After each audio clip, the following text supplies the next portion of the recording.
Hello and welcome to a Mets deGroment. Start number 5 of the season is going to be like a bad Groundhog Day for deGrom. He's going to have to pitch with no room for error. He only gives up 3 hits in 6 innings, strikes out 9, ties Nolan Ryan's major league record, but he gives up 1 earned run. And because of that, for the 33rd time in his career, pitching 6 or more innings, giving up 1 or less runs, he's not going to get the win. In fact, he's going to be the hard luck loser in this one. Pitching with no margin for error. For the 2nd time already this season, the Mets are going to get shut out during a deGrom start. So you're not going to get a W if your team doesn't score a run. The best he could hope for was a no decision. But he starts the game like he always does, it seems now, with a strikeout. And then the whole game comes down to this pitch in the 2nd inning. It's 0-2. He's given up a double. That runner's moved to 3rd. He's trying to get the big strikeout, and he elevates, and Vasquez stays square and puts it in the gap because professional hitters are pretty good. But after that, he takes care of business, and that's the one blemish. He gave up the 2-strike double in the gap to plate the only run in the game. Sox had a really good approach. He still struck out 9. And look at that nasty slider to JD Martinez. And that's the face we saw Trey Turner make. A lot of people make that face. Knowing Vasquez hurt him earlier in the game with a fastball, he changes the program. Yeah, you're not going to touch the slider. Should have thrown that one, maybe, when he hit the double. Then he goes upstairs to get Gonzalez. He's just, look at this form. We are watching an artist on the bump. And we are so lucky as Met fans, and so we enjoy that slider. We enjoy his performances. They're just a little harder to enjoy when you don't get the W. And not only does he not get the win, but the Mets don't win. Again, with the best pitcher in baseball going. And there's JD. This time beats him with 100.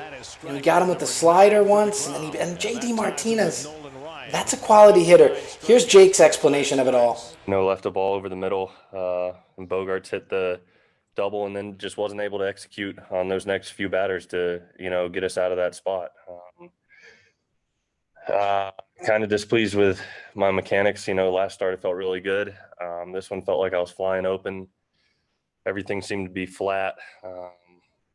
But just wasn't able to make pitches when I needed to. I noticed they were doing a good job of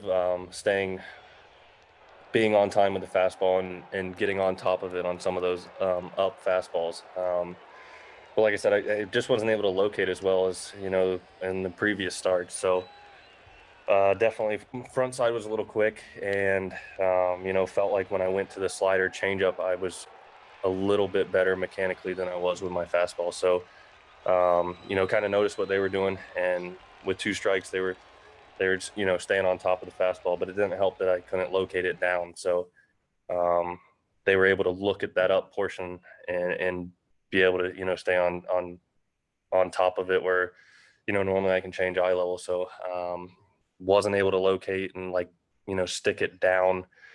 So, that's kind of why we went to the off speed in that situation. Jake sounds far more melancholy than his stat line needs him to be. There was one kind of fun at bat. The opposing pitcher, Nick Pivetta, battles Jake in a 10-pitch at bat in the 3rd inning. And it's just kind of fun because Pivetta was even kind of smiling about it and just wanted to compete. He said when you face a deGrom, it just brings out, the competitor in you. That's why he pitched so well. He strikes him out, of course, in the end. Smiles from only one dugout in this one. As this has been a Mets deGroment we've seen twice now in 2021. Mets get shut out, and Jake takes the loss, despite tying an MLB record. And if you love the Mets and you like this video, subscribe.